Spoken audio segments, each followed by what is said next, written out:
Hey guys, are you ready to finish this table runner? Okay, let's see if I can show you guys how cute this turned out. So I don't have the border on it yet, which is what I'm going to show you today, but I've got 6 of these blocks. So I did 2 of each of the blocks I showed you this month, and I'm going to make it, I mean, like seriously, red and green, so traditional, but I love it so much. So what I'm going to do is I've sewn all 6 together. Now, depending on the length of your table, you're going to want to sew it to whatever length you want. My table that I'm going to show you guys, it's going to be on, it's, I can't even remember how long it is, but I just knew 6 would work perfectly because it's a 12-inch block. So it's about 72 inches. And then I want you to cut 2-inch width of fabric, 2-inch by width of fabric, white pieces to put on the edges. And what this does is it's going to make it so that your binding doesn't hit the stars. See, if I put it on right now, then your binding is going to be right on the stars. And I just wanted a little bit of space. So all you have to do is sew together. You're going to sew together 2 of these long strips. Okay, so you need 5 in total, because your top ones, you can see how short, your top pieces here are going to be very short. You're going to just cut, let's see, here we go. It's going to be like that much, right? But the pieces on these long sides, you need 2 of them to get all the way across. So I've done that right now. So what I'm going to do right now is just sew on my borders. Let's see if I can find the piece. This is a not cut piece. Here we go. So see, these I've put together.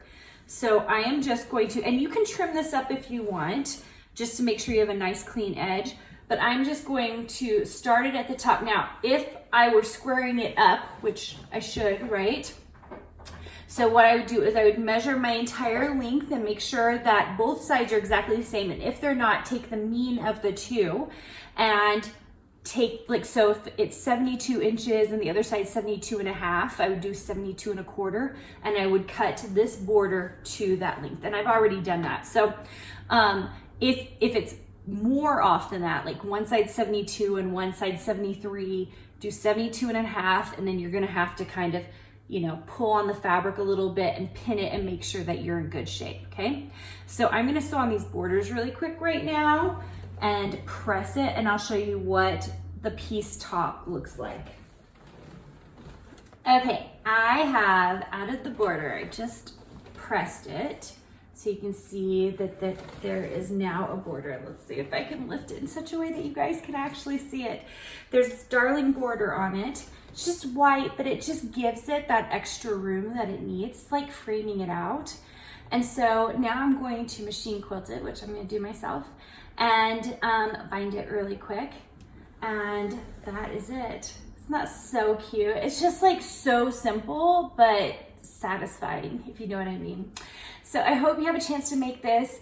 If you are part of my Fabric VIP, you should have received this via PDF. And if you're not, and you're just seeing this and you want the PDFs for this book, make sure and sign up for my 12 Days of Christmas. I usually send out lots of PDFs that I've done throughout the year, and so you can access all the videos and have all the PDFs for totally free. Yes, that's right, free. So make sure and check that out, and I will see you guys later.